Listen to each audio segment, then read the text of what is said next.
The Silent Partner. Well, I just dropped a video, and this is a video that I wanted to make because it's something that affects me in my life. And when I started looking it up and understanding what the situation was, as from a societal aspect, like from how many individuals are affected by this, it truly and utterly shocked the fuck out of me, right? That there's a large portion of the society that is affected by this. And by this, I mean fetal alcohol syndrome.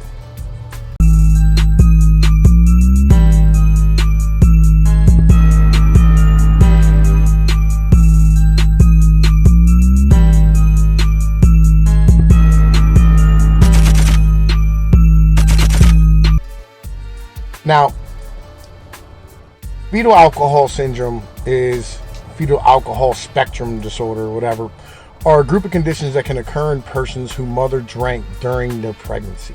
All right, they drank alcohol during their fucking pregnancy, knowing they were pregnant. You know what I'm saying? Like, knowing that they're responsible for another life.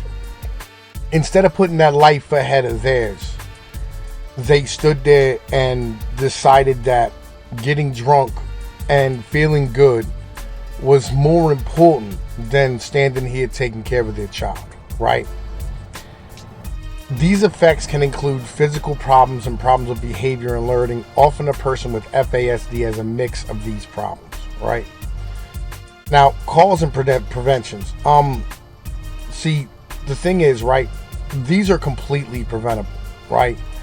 They say FASDs are caused by a woman drinking alcohol during pregnancy. Alcohol in a mother's blood passes to the baby through the umbilical cord. There is no known safe amount of alcohol during pregnancy or when trying to get pregnant. There is also no safe time to drink during pregnancy. Alcohol can cause problems for a developing baby throughout pregnancy, including before a woman knows she's pregnant. All types of alcohol are equally harmful, including all wines and beer. To prevent FASDs, a woman should not drink alcohol while she is pregnant or might be pregnant. This is because a woman can get pregnant and not know for up to 4 to 6 weeks. More like 4 weeks, but okay, whatever. At the very latest, you know what I mean? Like the moment you start missing a period, you know what I mean? Talking about 5 weeks, and that's about it. If a woman is drinking alcohol during pregnancy, it's never too late to stop drinking because brain growth takes place throughout pregnancy. The sooner a woman stops drinking, the safer it will be for her and her baby. Resources are available here. FASDs are preventable if a woman does not drink alcohol during pregnancy. That's it. All right, it's very simple. All right, there is no like cure for this. There's treatments, but there's no cure for a lifetime of harm that's done during the 9 months that a child is under the care of the mother and only the mother. FASDs refer to the whole range of effects that can happen to a person whose mother drank alcohol during pregnancies. These conditions can affect each person in different ways and can range from mild to severe. A person with FASD might have abnormal facial features such as smooth ridge between the nose and upper lip. This ridge is called the philtrum, right? Also, they've been known to have a smoother ridge in between the eyes and wider set apart eyes and thin upper lip. Small head size, shorter than average height, low body weight, poor coordination, hyperactivity disorder, difficulty with attention, poor memory, difficulty in school, especially with math, learning disability, speech and language delays, intellectual disability or low IQ, poor reasoning and judgment skills, sleep and sucking problems as a baby, vision or hearing problems, and problems with the heart, kidney, or bones. Different terms are used to describe FADSs, depending on the type and symptoms. FAS represents the most involved end of the FASD spectrum. Fetal death is the most extreme outcome from drinking alcohol during pregnancy. People with FAS might have abnormal facial features, growth problems, and central nervous system problems. People with FAS can have problems with learning, memory, attention span, communication, vision, or hearing. They might have a mix of these problems. People with FAS often have a hard time in school and getting along with others. Now, let me put this like this as well. You can end up with a child who's 3 to 4 years old and might speak 5 words. That's hard for a parent to go through. In particular, the parent who didn't carry the fucking child. And this is why I talk about male authority. All right, when we stand here and we have conversations about, what should the authority of the male be, right? And dudes go, you shouldn't have authority over a woman. Really? Really, man? What about this? What about this right here?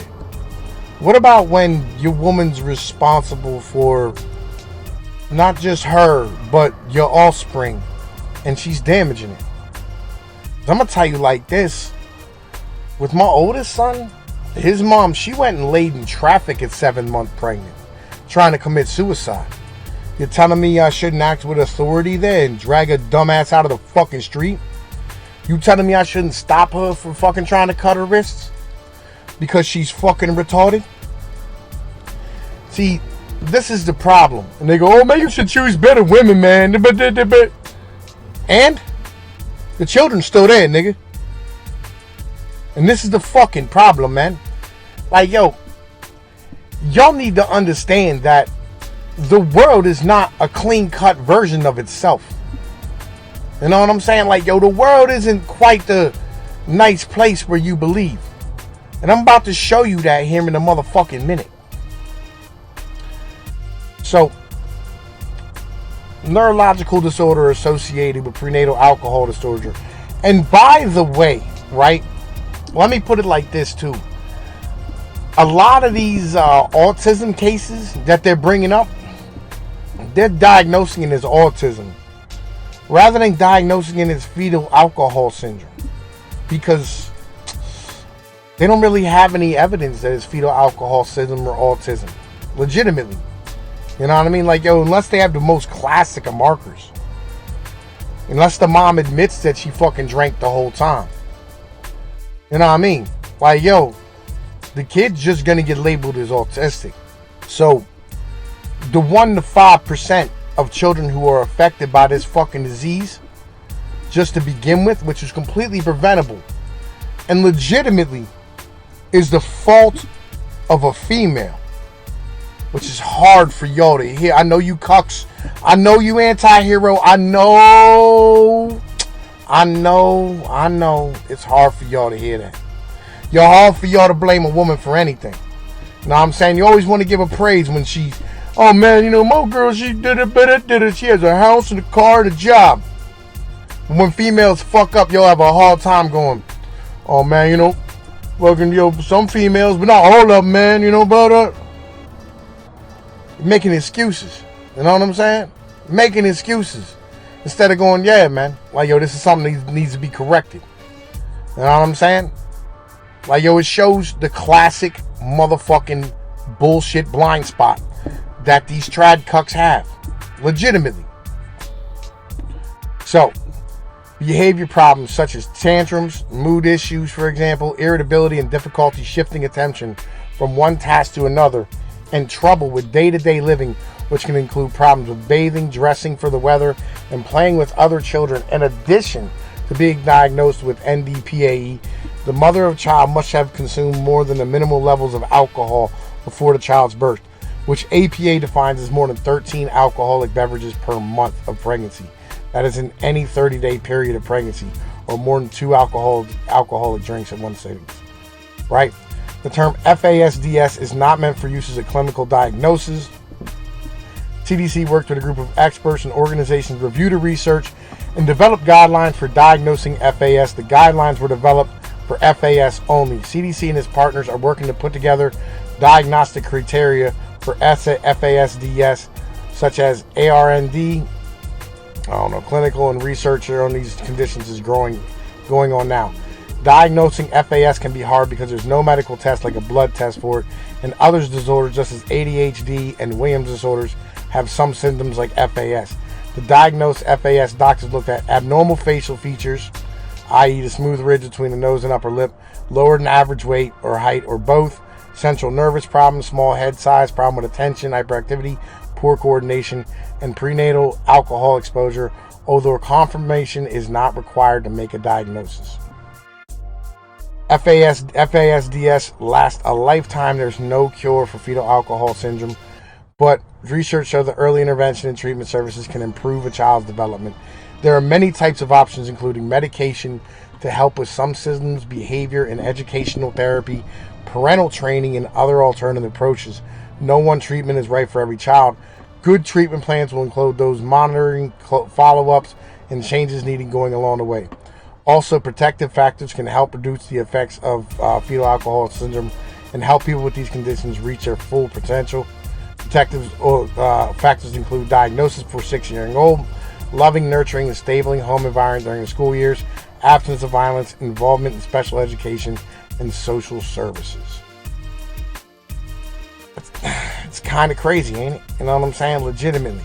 You know what I mean? Fucking, that's kind of fucking nuts, right? Hang on, let me interact with this. So, I looked up to see how many people actually have this disorder, right? We do not know how many people have fetal alcohol spectrum disorder. Several different approaches have been used to estimate. And as I said, as we read earlier, it's a hard to diagnose thing, right? And they said using medical and other records, CDC studies have identified 0.2 to 1.5 infants with FAS for every 1,000 live births. Just to put that into perspective, 19 children out of 1,000 motherfucker, and 198 children out of every 1,000 live births are aborted, right? So, and I mean, it's not a major number, right? But, so on top of that, they went down here, right? Few estimates for the full range of FASDs are available based on the National Institutes of Health-funded community studies using physical examinations. Experts estimate that the full range of FASDs in the United States and some Western countries might numbers as high as 1 to 5 per every 100 children, or 1 to 5% of the population. Completely preventable. You know what I'm saying? Completely preventable. But the problem is that we can't force women to be responsible, and no man's allowed to have authority over them because, well,